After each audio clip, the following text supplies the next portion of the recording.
The blade came free with a sound like a small rebellion, metal tearing through silence, a ring that sliced the moonlight and sent a dozen throats to stuttering, surprised howls. Aron's grin was half dare, half apology, and his fingers smelled of smoke and old coin as he lifted the sword. Around the clearing, thorn-mouthed betas froze mid-snarl. Their muzzles bared teeth that had never bitten a human, and their eyes brimmed with the raw, quick judgment of a pack whose law had been written in fang and blood for generations. Cade's laugh cracked like a whip, astonished, furious, and his hand went to the haft of the great blade at the stone as if to reassert some ancestral right. "Only an alpha can lift that blade," the Lycan Warrior spat, voice low and dangerous enough to make the pines lean closer. Aron's smirk didn't falter, though his pulse had started a complicated drumbeat against the bones of his wrist. "This one," he said, and the word landed between them like a thrown glove. Wait, before the next revelation unfolds, if this story has already captured your heart, let us know where you're following from. To ensure you don't miss unexpected twists, emotional reconciliations, or new beginnings, subscribe and stay connected. Now, back to the story. Aron had meant to be a ghost tonight. He'd crept into the clearing on the map of his head.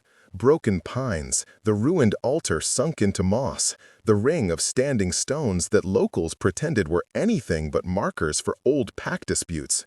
He'd known the stories, how Thornmouth's blade chose the rightful ruler, how the metal hummed to the blood it was sworn to. He'd known the risk, the language of ritual that forbade human hands, and he had come anyway, because the debt in his chest was heavier than the superstition in his bones. 19, thin, the city had taught him how to breathe through fear and trade it for audacity. He smirked because it was easier than explaining his tremor. Wait, before the next revelation unfolds. If this story has already captured your heart, let us know where you're following from. To ensure you don't miss unexpected twists, emotional reconciliations, or new beginnings, subscribe and stay connected. Now, back to the story. Aron had meant to be a ghost tonight.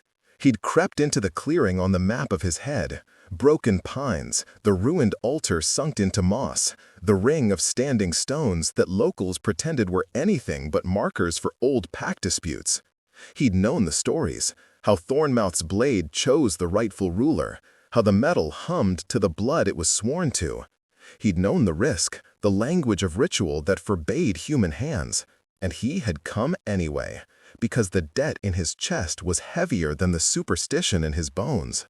19, thin, the city had taught him how to breathe through fear and trade it for audacity. He smirked because it was easier than explaining his tremor.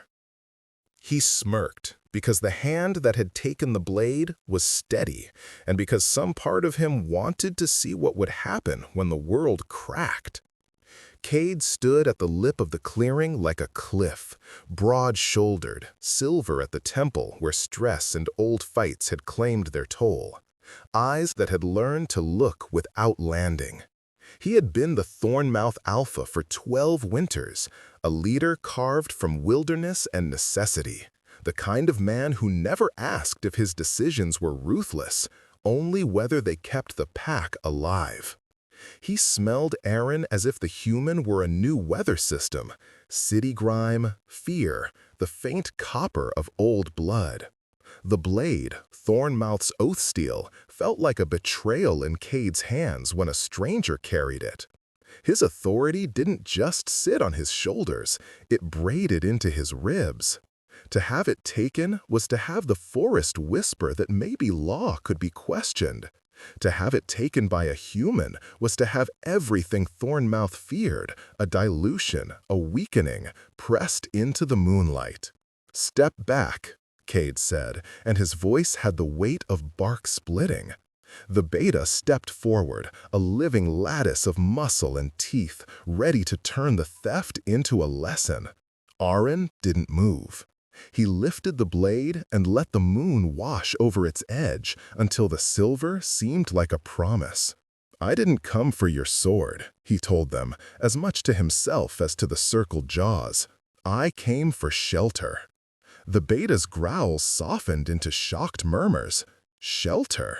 Humans didn't ask for pack refuge. They offered usurped bloodlines or secret alliances. Cade's jaw clenched. Then you ask for what you have no right to, he said. You ask to erase who you are and be welcome under Thornmouth because you can pull a trick with a blade. Arin's laugh was soft. Who I am is what I need to erase, he said. He kept the edge of the sword away from his skin, but let the cold of it anchor him. He'd learned the language of desperate bargains in alleys that smelled of rust and rain. Behind his smirk was a memory he had tried to bury. The night the warehouse had burned, the blood on his boots that wasn't his own, but had become his responsibility. He had traced the scent back and found the thorn-mouth mark among the scorched wood. He'd come with two goals: make the pack pay for what they'd cost his family, or offer himself as bait so the feud might be ended. If an alpha would claim him, the other clans might accept a human as a living bridge. It was a gamble no sane boy would make. Arin was not sane by Thornmouth standards. He was something braver and stupider. A dozen questions hung in reply. The betas' muzzles twitched. Some faces were curious, some black with suspicion. One of Cade's betas, Tess, a woman with a stern nose and a stare that could lay a claim, stepped forward and reached to take the weapon. "Let me," she said, fingers brushing the metal as if remembering an old friend. The blade didn't glow for her. It didn't shiver to her touch. It hummed for Arin alone, a low resonance that felt like a memory of sunlight. Cade watched that exchange like a man watching a wound get probed. He didn't know what law would do if a human proved bound to Thornmouth's symbol. The old texts, scarred bark tablets, oiled scrolls, talked about blood and lineage and the sanctity of alpha claiming. They didn't mention hunger or the mercy of a city boy with a cause. "Why would you give a human the right to choose?" Cade demanded, and the air seemed to hold its breath. Part of him wanted to rip the sword from Arin's hands and drive it back into the stone until the metal forgot its taste of human skin. Part of him, the older part that had watched his pack through famine and plague, recognized the calculus of survival in Arin's gambit. An alpha protected by laws only held power as long as those laws kept lives intact. If the world had changed, if hunger pushed boys into blades or alliances needed bridging, then maybe tradition demanded new answers. He hated that reason almost as much as he hated weakness. Arin's answer was quiet. "Because I can hold it," he said. He lifted his chin. "Because I will let Thornmouth use me to end something ugly. Because I don't want to kill. Because I want to belong before someone else burns the place where I slept." His words weren't rhetoric. They were confessions stitched from bone-deep need. The beta's ears flattened. Tess's hand dropped. It was as if the clearing itself leaned in closer to listen. Cade's pack had been Thornmouth for as long as anyone could recall, and their reputation was a road paved by sharp choices. To accept a human was to change a road. Cade's throat worked. The alpha in him remembered the sacred oath he'd taken, the promise to protect, to hold fast to law. The man in him, the one who'd once been young and soft and dared to love in secret, felt something like curiosity spark. "You're lying," Tess said finally, the word landing like a gauntlet. "You're looking for pity." Her tone was venomous, because vulnerable things are easy to wound. Arin's hands curled around the blade's haft until the knuckles whitened. "Then don't pity me. Take me as you will, but don't hide behind the excuse of law while people die." He let the sword hang between them like a lit wick. "Either keep me and let me be useful, or cast me out and let me be hunted tonight. One of the two will end the violence that started at my door." He didn't ask for mercy. He offered himself in the currency he had left. Cade felt something uncoil in his chest. The alpha did not do sentimental bargains. The alpha did not take bait. But for years, Thornmouth had been a slow attrition against stubborn rivals who saw law as a weakness. And there had been nights when Cade had walked the ridges and listened to the pack breathe and wondered if tradition had become a chain. He also saw the risk in Aaron, a human who carried a story that could unravel Thornmouth's authority if the clans chose to twist it. He could exile Aaron and keep his law clean, or he could take him in and watch the pack watch him, suspicious and hungry for a leader who would not bend. "Stay," Cade said at last. The word was both command and test. The beta's growls faltered into wary acceptance. Tess's jaw clenched as if she had bitten something bitter and needed to swallow it. The moon tilted, and the blade in Aaron's hands threw a new light that made Cade's scars look like maps. "You stay under our protection until the matter is settled between clans. We will train you. We will watch you. You are not part of us until the blade sings your name in every throat in Thornmouth. But you will not be cast out to bleed for our sins." It was not a generous sentence. It was a compromise. Alpha law tempered by the strange needs of the moment. Aaron let the sword sink into the earth beside him and laughed, this time not smirking so much as breathing out a pent-up thing. "I never believed in being part of anything," he admitted. "I believed in getting by." "This feels new, then." Cade saw in that laugh a brittle edge that angered and intrigued him. Here was a boy who had survived by insolence and had found an act of rebellion by offering himself as a bargaining chip. Cade's fingers flexed at his side. He imagined the look on rival alphas' faces when they learned Thornmouth allowed a human to live within their ranks under the blade's shadow. He imagined other packs circling, smelling weakness. He imagined Tess and the other betas. How many would hate the decision? How many would watch him? Wait for the law to be tested. "Names," Cade said. "We keep names in Thornmouth. We mark truths with names and hold each other to them." He stared at Aaron. The human felt smaller now, as if reality had rearranged itself to accommodate the weight of Cade's authority. "I am Cade of Thornmouth," the Alpha said. "What does the city call you?" Aaron's eyes flashed. They were too young to hold the gravity of the moments yet, somehow did, flickering with the kind of stubbornness that had kept him alive. "Aaron," he said, and he didn't lie about the rest. "Aaron Vale. I lived in the southern stacks." Cade repeated the name as if sampling a new word, a future knot to pull tight or loose. The clearing hummed.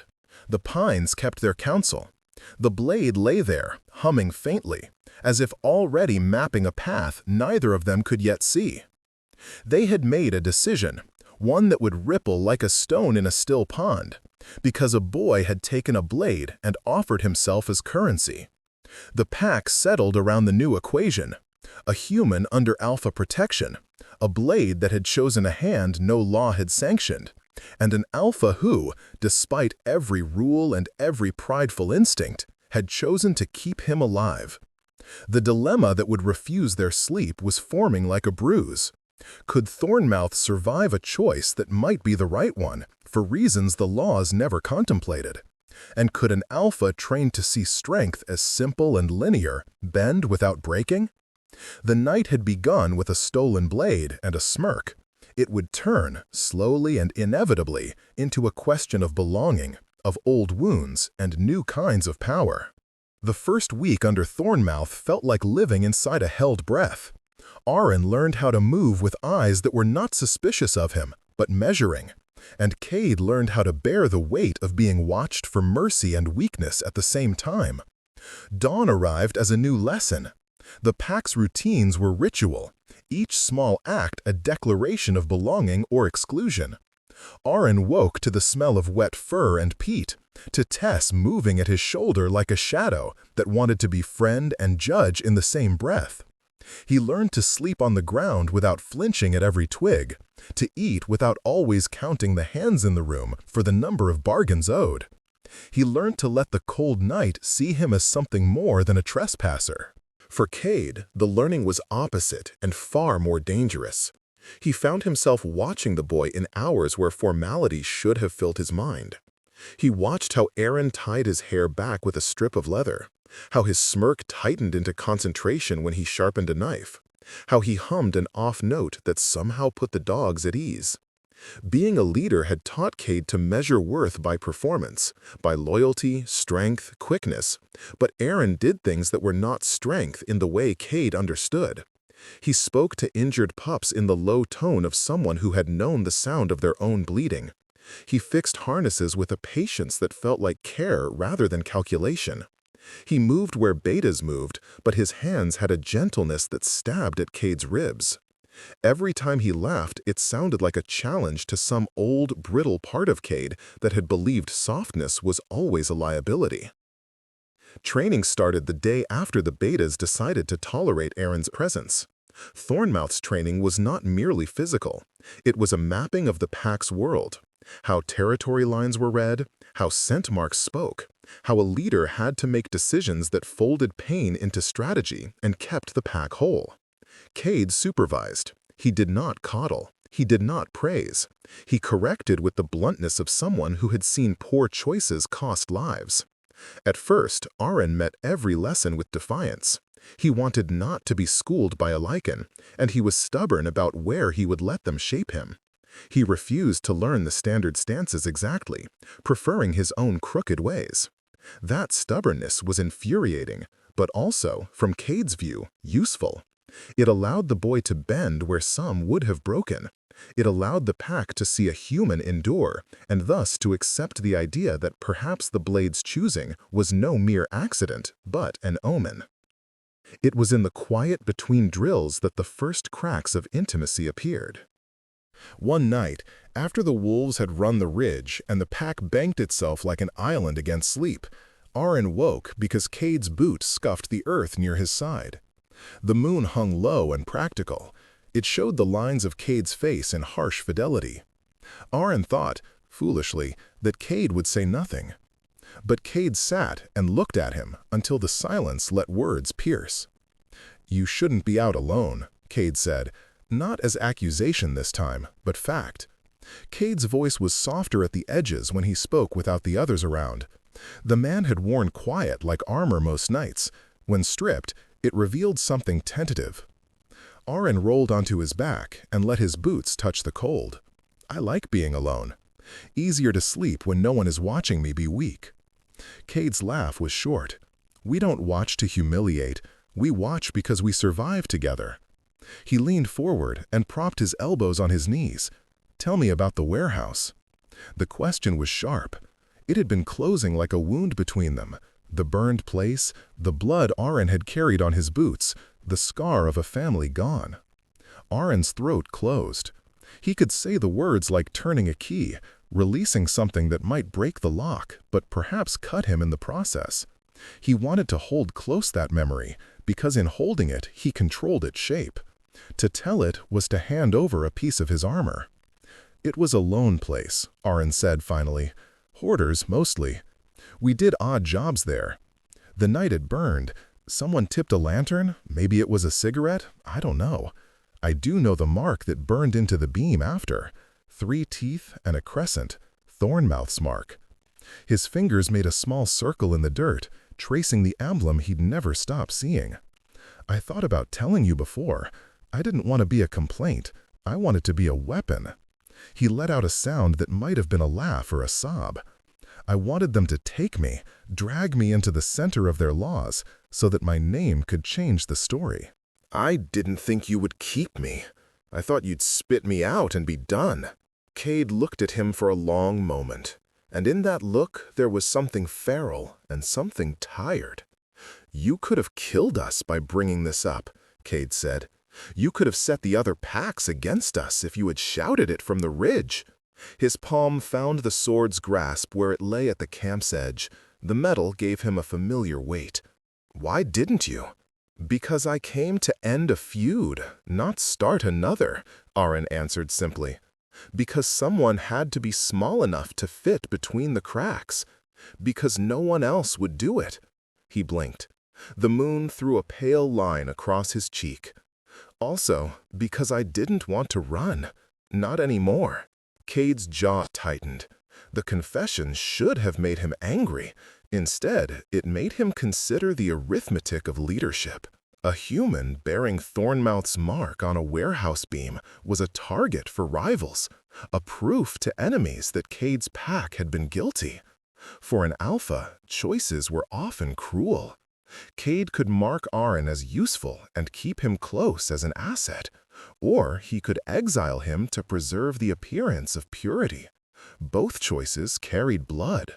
The argument between duty and desire, which had haunted Cade more nights than he admitted, grew teeth during mornings when they trained together. Cade corrected Aaron's stance, and sometimes his hand rested on Aaron's shoulder a beat longer than necessary.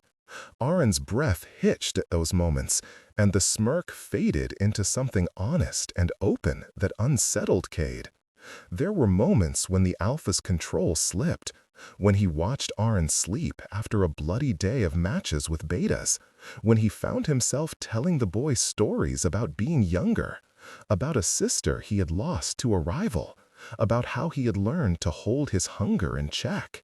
He told those things because the pack needed to see him as truth as well as legend.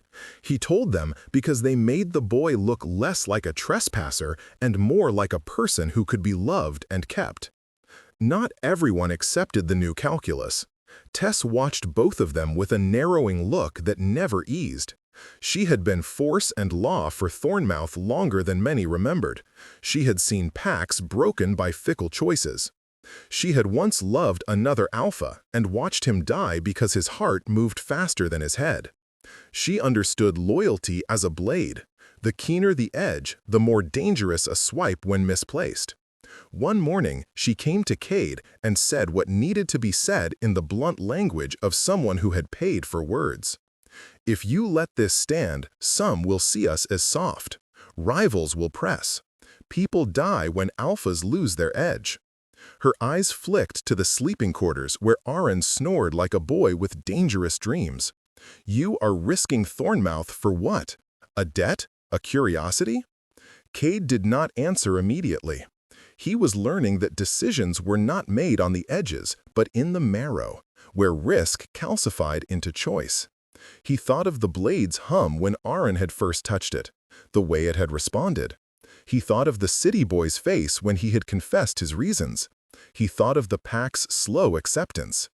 We are risking Thornmouth for survival, Cade said finally, for a chance of ending what started when a human bled at our doorstep.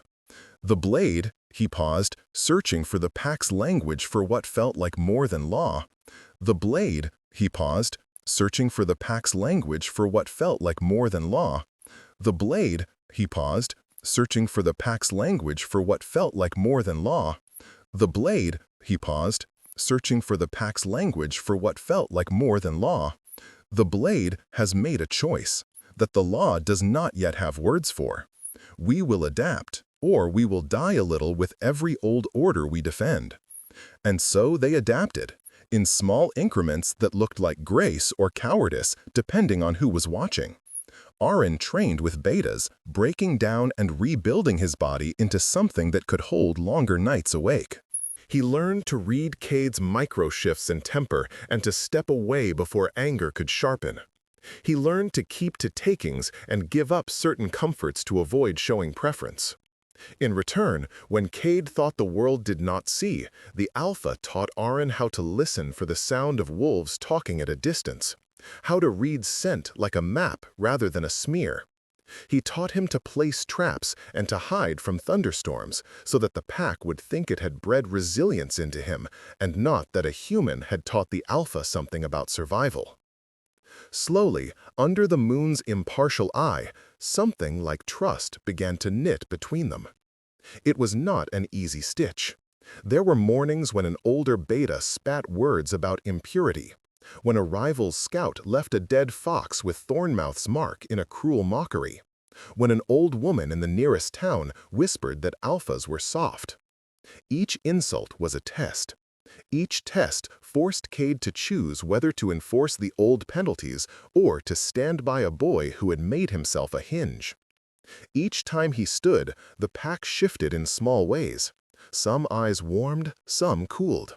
Aaron noticed the changes and cataloged them like a thief counting gains.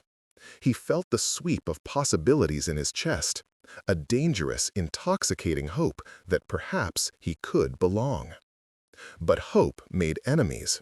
Word moved on wind and through pines, and other packs began to sniff at Thornmouth with a new light in their eyes.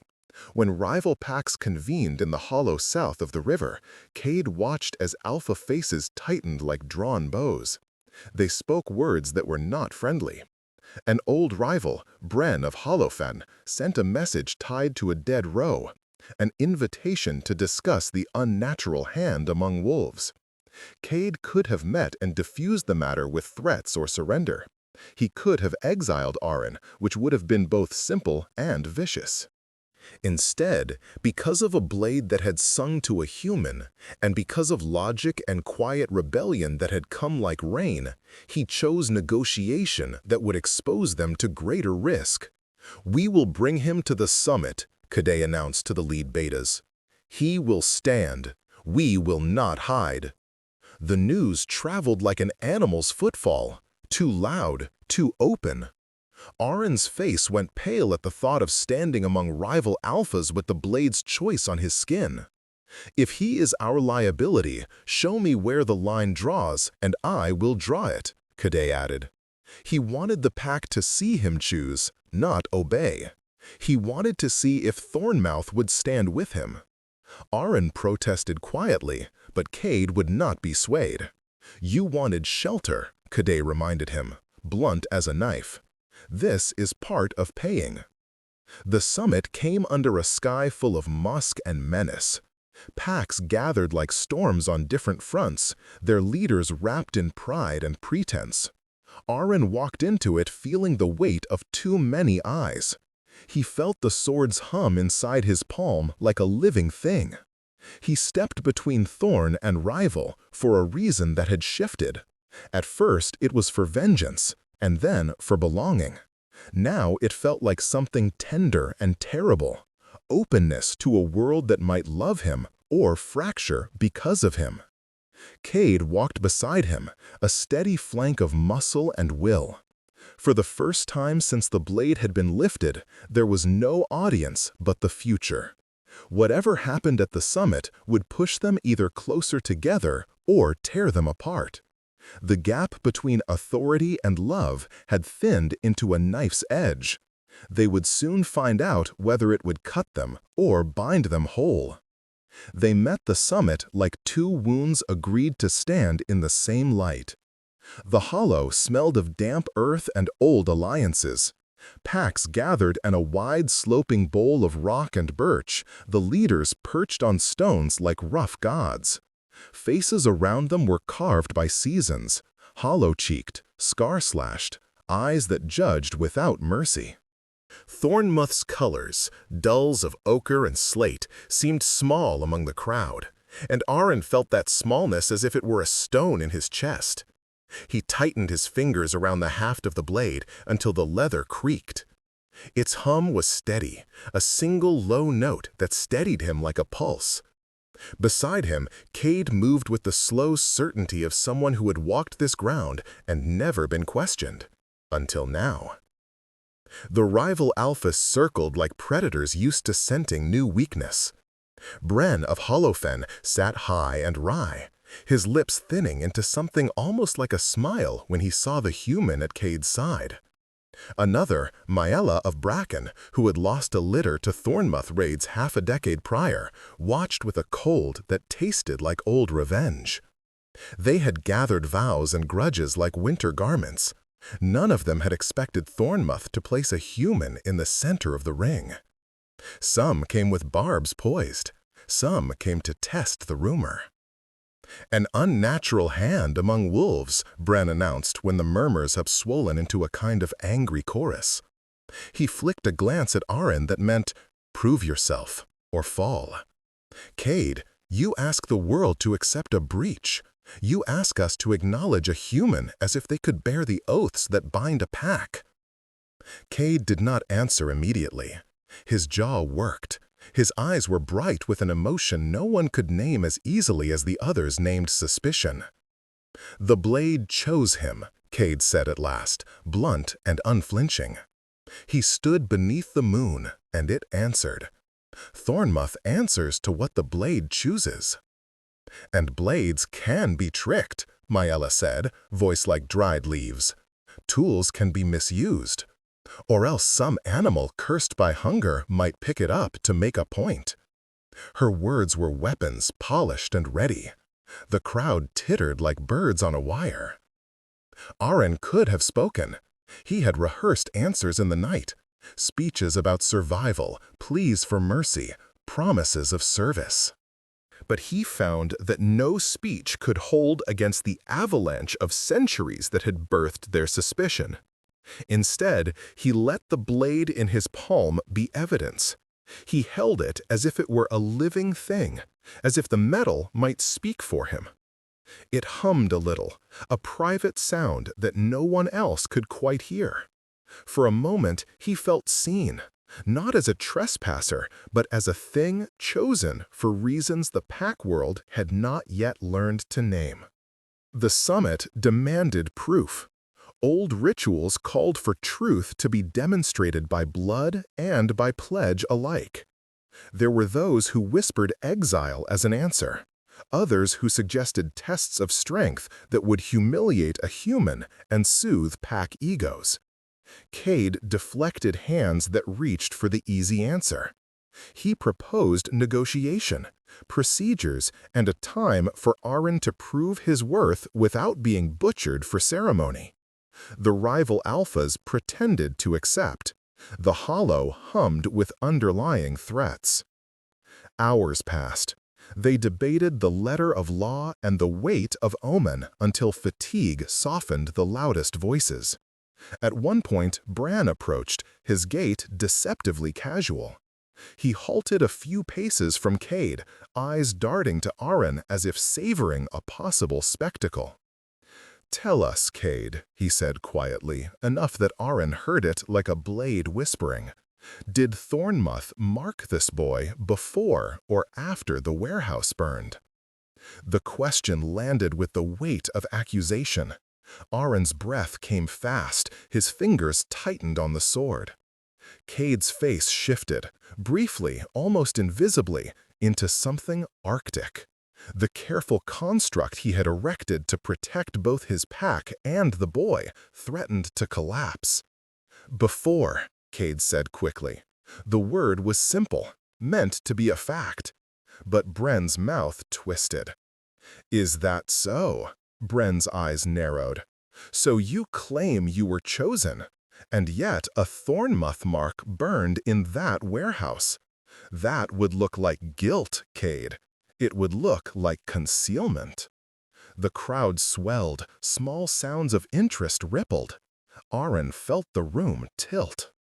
He wanted to shout the truth. He wanted to tell them that the beam had borne Thornmouth's sign, and that his throat still remembered the heat of smoke and the weight of a child's cry. He wanted to say that he had come to stop more fires, not to start another war. But Cade shook his head minutely, a sign Aren had learned to read. The Alpha would speak in a way that protected their story. "Accusation without proof is a blade that cuts the hand holding it," Cade replied, but the firm edge in his voice shook. "You would test us with a rumor and expect the pack's head to bow. Provide your proof or withdraw your claim." It was a formal challenge, wrapped in the language of ritual. "Show us your blood, show us your proof, and we will judge." At that, Aren's choice snapped in his chest like bone. He had come with a story that could end a feud, and here in the bowl of judgments, it could become the instrument of Thornmouth's ruin. If he told everything, he could destroy Cade's claim to honor and perhaps free himself. If he stayed silent, he could protect Cade but live under a cloud of suspicion. The blade in his hands hummed to him like a heartbeat. He thought of the warehouse, of the smoke, of the faces he could not save. He thought of the child he'd found under a collapsed beam, the child's breath a thin, accidental thing, and he tasted failure like iron. "I know what burned," Aaron said at last, voice breaking across the hollow. The words struck like flint.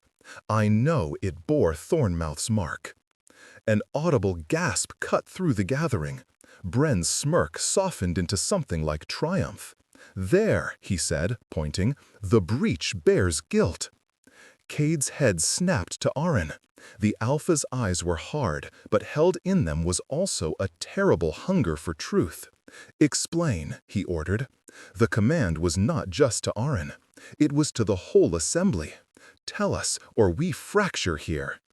Aaron's knees nearly buckled. He had rehearsed this confession 1,000 times, and yet, faced with the weight of so many expectant, hungry faces, the memory shuddered into his mouth like a live coal. He told them about the warehouse, the late-night shifts, the rumor of smuggling, the night that a lantern had been knocked. He told them about the mark scorched into a beam, and the way it had made his stomach lurch. He told them about the child he'd found, the way the child's small hands clutched at his shirt, and how Aaron had carried him through smoke and heat until the air turned to glass.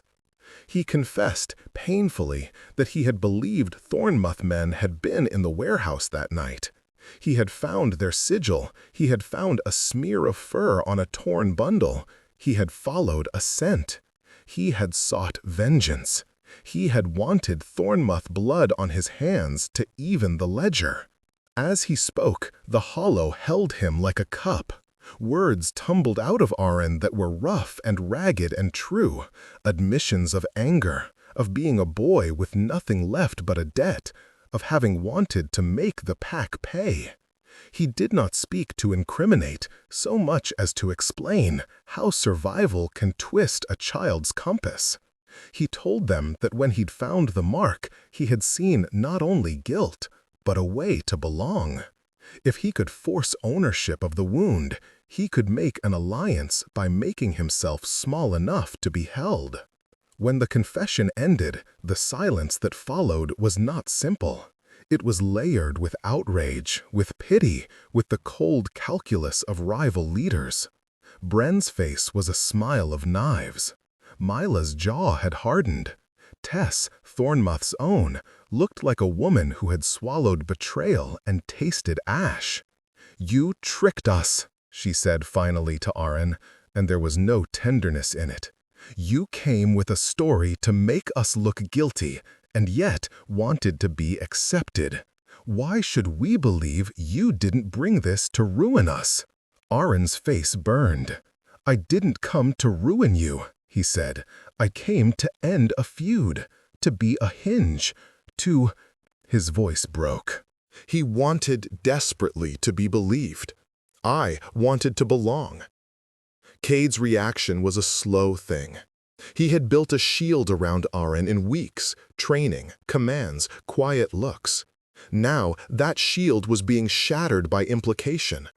He could feel his pack's eyes on him, measuring whether he would defend the boy or throw him to the wolves. There, in the hollow, law and heart collided.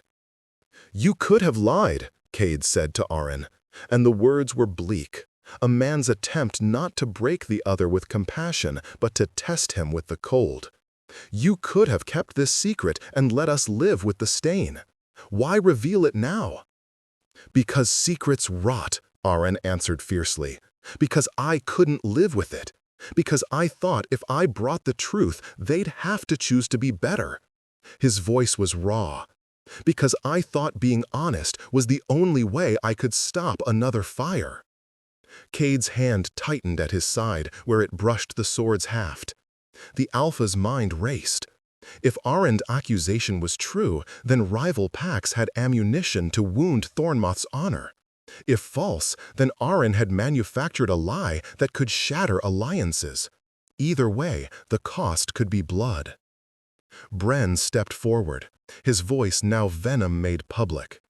You ask us to accept this boy and to accept Thornmouth's authority, while you conceal the night your mark burned a warehouse. Either Cade hands him to us for judgment, or we take our claims to war. Your choice." The threat dropped like frost. The summit's air shifted. An undercurrent of claws flexing in the dark moved through the crowd. Cade looked at Aaron. He saw the way the boy's jaw trembled, the way his eyes flicked to the sword, looking for a rod of proof or a cord of rescue. For a long heartbeat, Cade envisioned exiling him. Simple, harsh, the kind of law that kept a pack unblinking but safe. He also imagined something else. Protecting the boy, revealing the truth to Thornmouth from within, and refusing to let ancient grudges decide their fate. Both visions sang in his chest. Both would cost him. "I will not turn him over," Cade said finally, voice low and iron. The words felt like a blade in his mouth. The hollow murmured, faces reddened. Bren's smirk curdled. "Then you choose war," Bren said. "You choose to be soft when you should be sharp. You choose a liar over your pack." Cade's answer was a simple, devastating command. "Prepare, then. Thornmouth will not be bullied into sacrificing one of its own for the comfort of old grudges." The rival packs bristled. Mala's voice cut through. "So be it. Thornmouth will learn what happens when a house hides its sins under a blade." The word sin hung between them like an accusation of rot. As packs pulled away and plans murmured like the stir of a storm, Aaron felt the room split open. Some alphas smiled with hunger at the prospect of weakness and conquest. Others folded into their own calculations. For Aaron, the summit's verdict was less about policy and more about fracture. He had asked to be a hinge and found himself a fulcrum for war. Cade had chosen him? Or had he chosen only to keep an appearance? Aaron could not tell. He had wanted belonging. Now he had a place that might cost him everything. They returned to Thornmouth under a sky that seemed to have gone gray overnight. The forest smelled of coming rain and old fear. Within their borders, the pack gathered in tighter circles, whispers like ratchets turning. Tess met Cade with a hardness that said not accusation, but a warning. "You have opened us, Cade," she said. "If war comes because of this, pack blood will be on your hands." Cade looked at her with a weight that made him seem older than he had the night the blade had been lifted. "I know," he said. "And if I fall because of my choice, then I will fall knowing I chose to protect what was in front of me." Aaron wanted to say he had not meant to make a leader choose between law and heart. He wanted to say he had not meant to be the wedge that split a pack's loyalty. Instead, he stood silent, the echo of the summit still humming in his bones. He had stepped up between broken pines and snarling betas with a smirk, thinking himself a ghost who could bargain with fate. Now he felt anything but a smirk. He felt visible and fragile and horribly alive. That night, the bones of Thornmouth shifted. Old rifts opened and new fractures took shape as rumors spread and plans were made in shadow. Lovers leaned away from each other in the wake of hard choices. Allies tested each other's loyalties like blades against stone. Aaron lay awake and listened to the pack breathe, some steady, some ragged. He felt like a stone in a riverbed, small but enough to redirect waters. The thought terrified him. Cade sat by the dying embers of their hearth and watched the boy he had chosen like someone watching a candle in a gale. He knew that the next weeks would prove catastrophic or redemptive.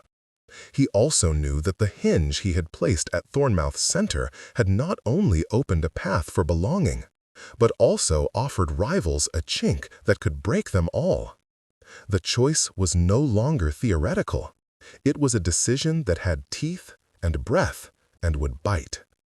In the deepest hour before dawn, as rain began to lace the air with the taste of iron, Arin slipped from his blanket and found Cade waiting, not on patrol, but sitting with shoulders curved under the weight of what had been set into motion. They looked at each other, and in that private exchange was an ache that both the law and the heart had been trying to name. "You could still send me away," Arin said quietly, and the words were not a plea, but a test of the Alpha's spine. "It would be cleaner." Cade's hand found the sword's haft without thinking. He did not look at Arin with the bluntness of command. "And you would go where, child of the southern stacks?" he asked. There was no mockery in it, only a wet, human curiosity that made Arin ache. "You would be the world's hinge who ended up broken. No, I am not certain of much, but I am certain of this. I will not strip Thornmouth of its humanity, even if it risks showing our ribs." Arin's breath caught. Gratitude and terror twined into something that felt like a start and a warning both. He reached for Cade's hand, and the Alpha did not pull away. In the quiet between them, under the thin drum of rain, a fracture began to repair. Not the kind of unconditional mending that erases harm, but the kind that knows wounds scar and that hands can still choose to hold. Outside, in the thinning dark, rival packs prepared under banners of old grudges.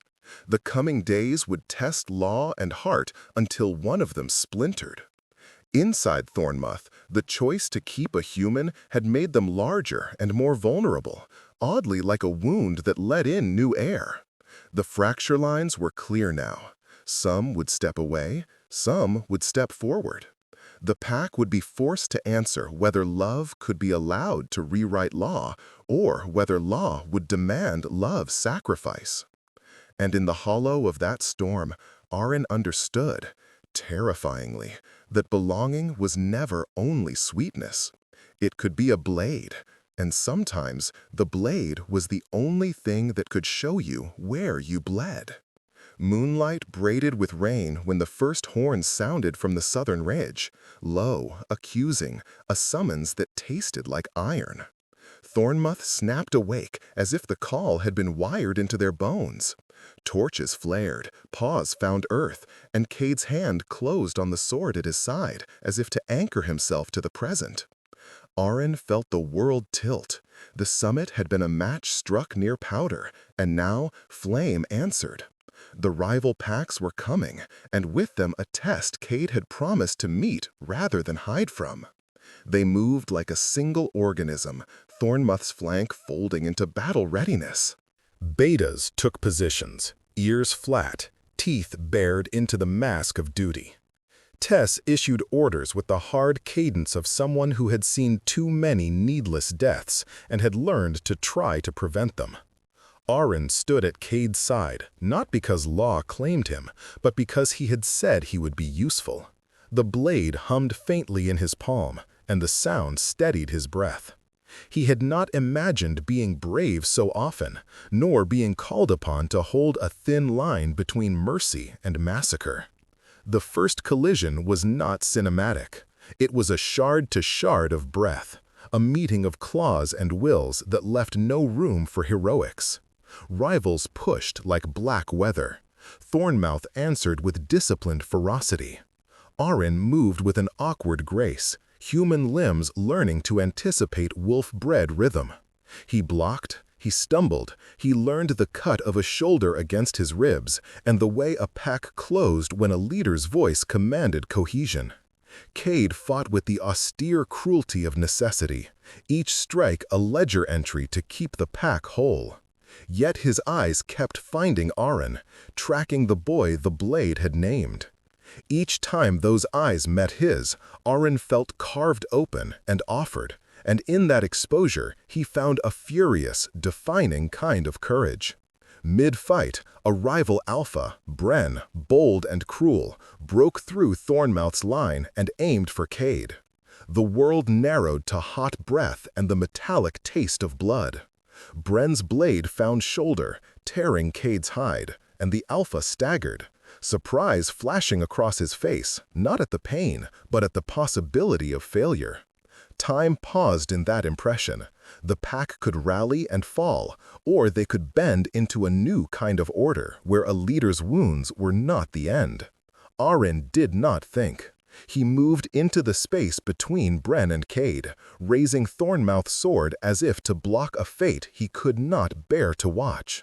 The rival Alpha sneered, then lunged. Arin met him with the blunt, reckless force of someone who had nothing to lose and everything to prove.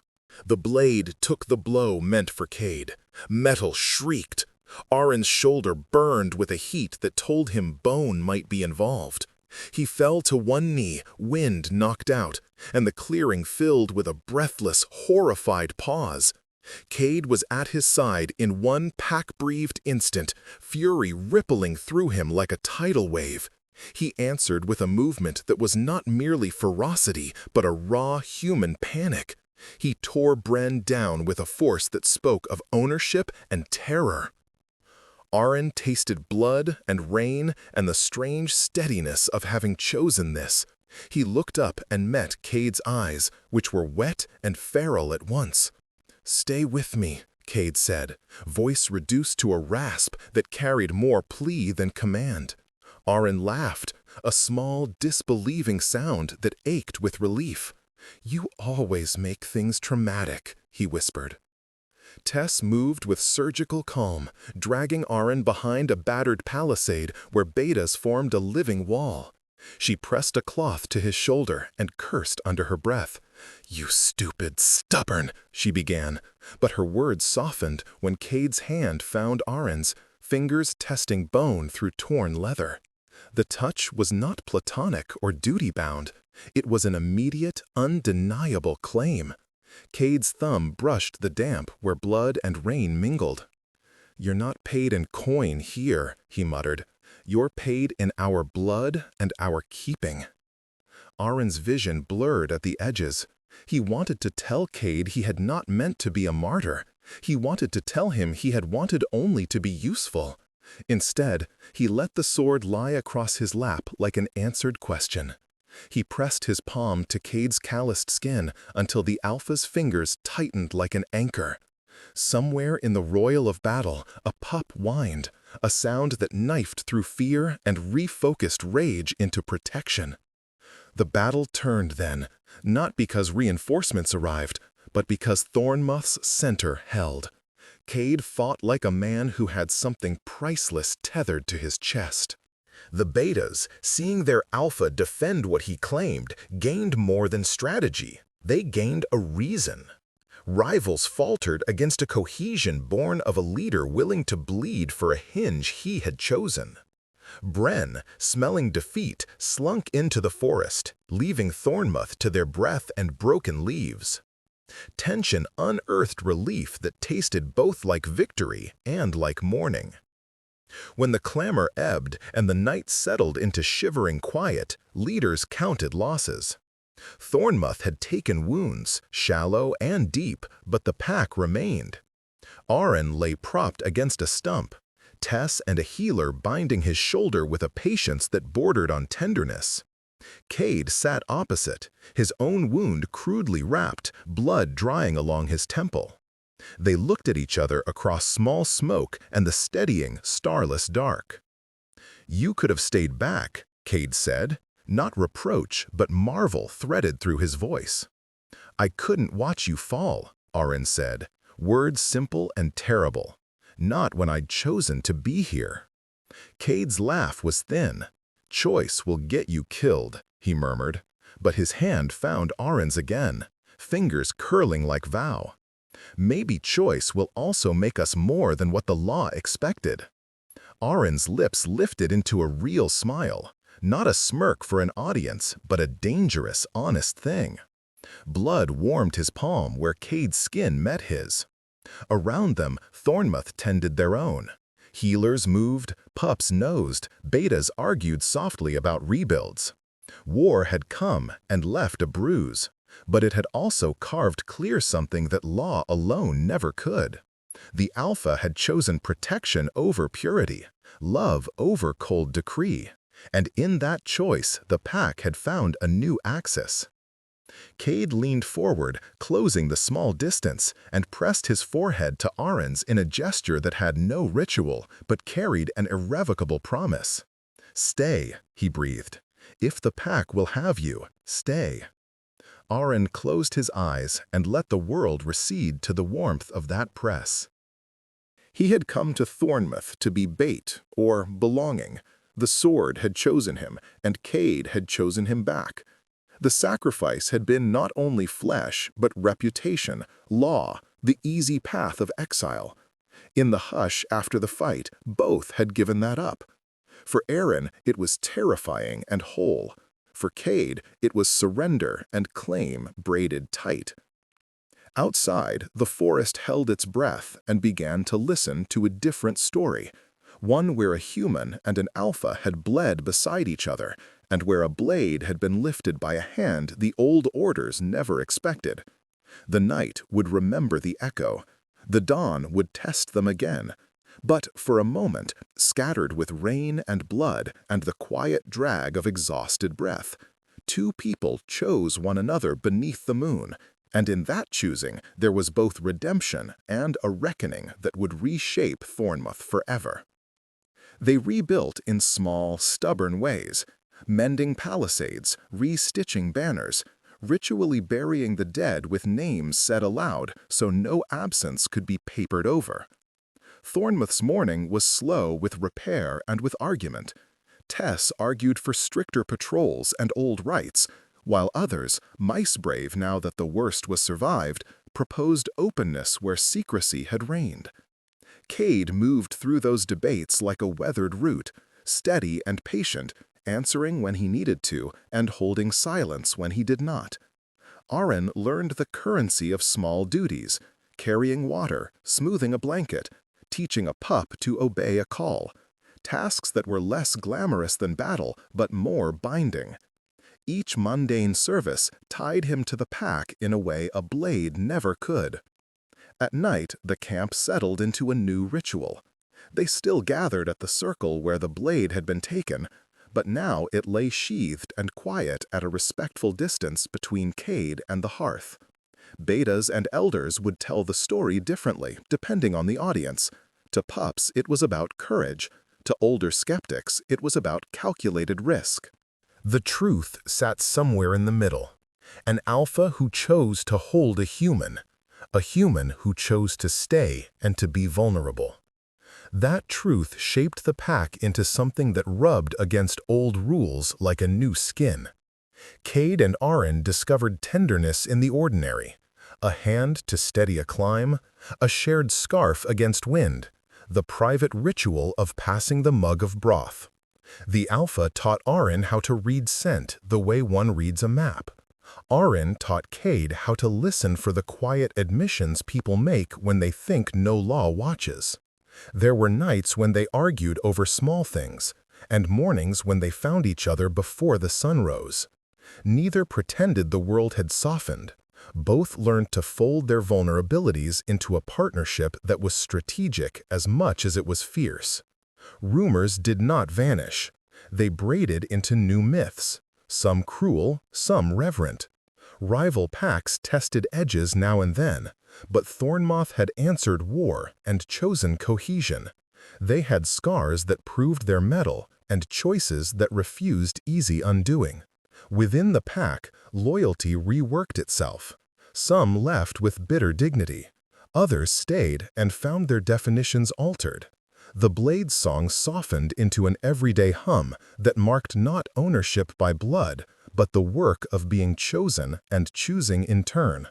On an evening when the moon hung like a pale promise and the pines breathed slow, Cade walked the ridge with Aron at his flank. They paused where the stars cut the dark, and the valley smelled of wet earth.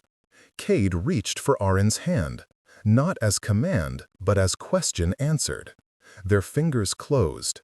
The grip was soft and furious, an agreement neither law nor legend had written. Beneath that merciless moon, Thornmoth's map had shifted. Authority held, but it bent towards something gentler and more dangerous. Love that defended, not possessed. Around them, the pack slept, and the forest learned a new lullaby. The steady human beat of two hearts choosing one another beneath ancient trees.